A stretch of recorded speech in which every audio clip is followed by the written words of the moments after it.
tellement le choix. Donc nous, on n'a pas de financement structurel pour notre ASBL.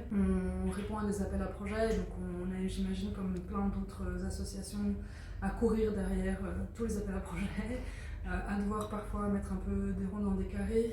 C'est un peu inconfortable.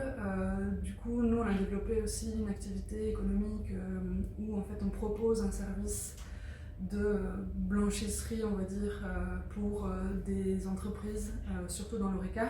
Donc on travaille avec des cafés, des restaurants, une maison médicale, qui sont toujours proches de nous. Et en fait, ils nous choisissent aussi parce qu'ils veulent soutenir notre projet.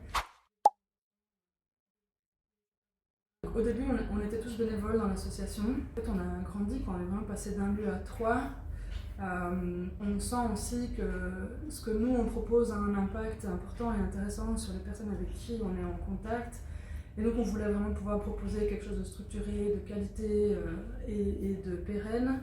Donc c'est comme ça qu'on a commencé à chercher un peu des financements. Une fois qu'on a pu financer un peu de salaire, qui est le nerf de la guerre, après on est rentré dans l'enfer de comment pérenniser ces salaires. Et du coup on n'avait pas tellement le choix. Et il fallait être créatif, il fallait pouvoir diversifier aussi des sources de financement. On pense en fait que l'État pourrait nous soutenir parce qu'on estime que les activités qu'on fournit, c'est vraiment pour le bien public.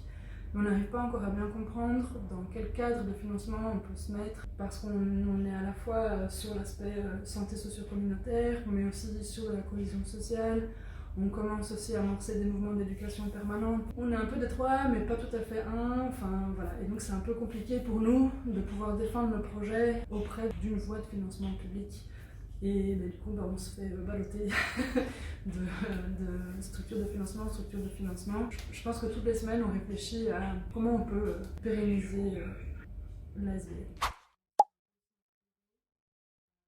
Avoir une stabilité pour les salaires. On a des charges quand même qui sont importantes, l'eau, l'électricité, les loyers. Tout ça, on doit pouvoir couvrir, rester accessible pour notre public et donc de ne pas faire répercuter des augmentations d'électricité, chauffage, etc. sur le prix des machines. Et donc voilà.